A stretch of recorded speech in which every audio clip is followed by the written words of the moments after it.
eu vejo que isso foi uma diferença, sim. E aí, eu já jogo um gancho aqui, depois vou para as perguntas que estão chegando aqui no chat.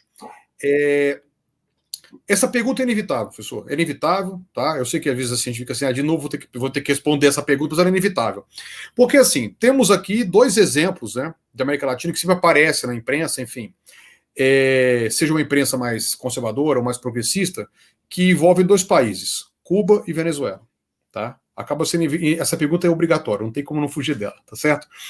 E como que a ideia é Cuba e Venezuela, mais Cuba no caso aqui, de estar com um controle, né, da pandemia muito maior em comparação com o seu grande vizinho inimigo, os Estados Unidos. Explica para a gente esse contraponto de Cuba e Venezuela em relação aos seus vizinhos, certo? Bom, por favor.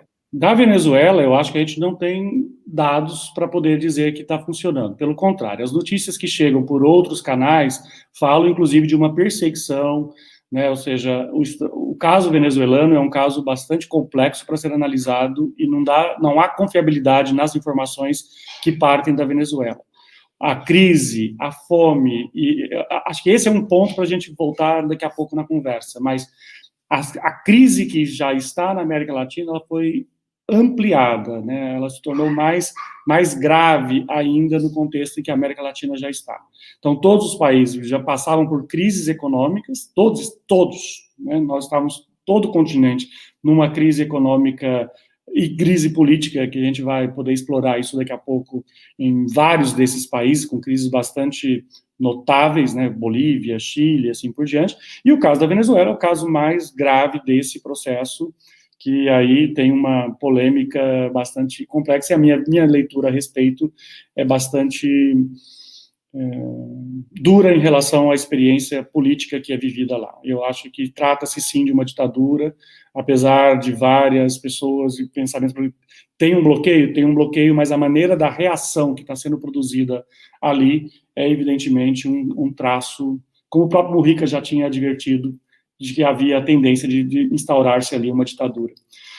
No caso de Cuba, evidente que tem aí a experiência, já que você citou aí várias experiências bem-sucedidas do sistema público de saúde, né, o caso cubano, ou seja, você ter um tipo de medicina que é de atendimento básico, porque essa é uma questão que o SUS poderia ter sido mais eficiente, segundo os especialistas, que eu não sou, e do que eu leio, que o SUS, se as pessoas tivessem mapeado, porque o problema do Brasil é que o Brasil não mapeou ninguém, não dá para saber aonde que o vírus está circulando.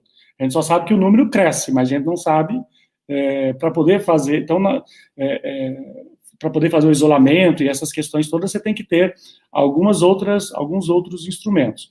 E o fato de você ter uma ilha, nesse sentido, também te protege, porque você pode conter a circulação. Né? Por exemplo, vamos imaginar aqui, voltando ao Paraguai, né? O Paraguai, ele criou, né, fechou a fronteira, fez construções, né, para poder inibir a passagem das pessoas. Só que há outros caminhos das pessoas circularem, né? Agora, quando você tem uma ilha, o entrar e sair é muito mais fácil o controle. Então, acho que isso, e além do sistema de saúde exemplar que existe em Cuba. Então, acho que esse é o ponto. Mas você começou a sua pergunta falando da Argentina. E na Argentina, hoje, nós temos vários movimentos e grupos politizando e questionando a quarentena e o modelo da quarentena que tem sido feito lá. Inclusive, grupos com manifestações muito assustadoras e que impensáveis numa Argentina de poucos anos atrás.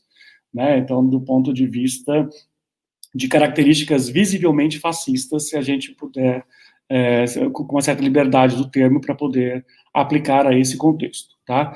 Então, tem sido muito duro o enfrentamento e o momento atual em que a Argentina está, e que o momento também é de um certo crescimento.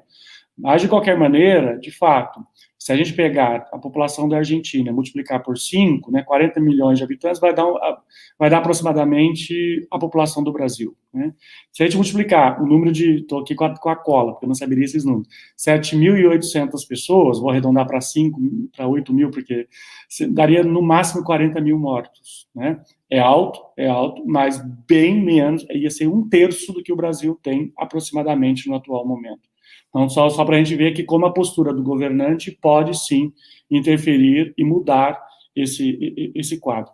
E mesmo o Chile, que teve políticas mais leves na abertura, depois, quando a situação começou a engrossar, aí o próprio presidente de direita. Então é importante dizer, a questão aqui não é ser de direita ou de esquerda, a questão de você ser negacionista ou não em relação a evidências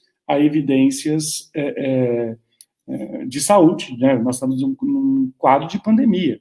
Então, como é que os organismos internacionais definem, como é que a estrutura médica, a estrutura científica se proclama, né? Ou seja, como é que eles fazem os seus pronunciamentos, as suas falas, e aí você tem o próprio Estado, que é responsável para poder gerenciar isso, negando. Então, acho que esses são nuances, esses são alguns aspectos necessários para a gente poder pensar a maneira como isso se desdobra no contexto latino-americano.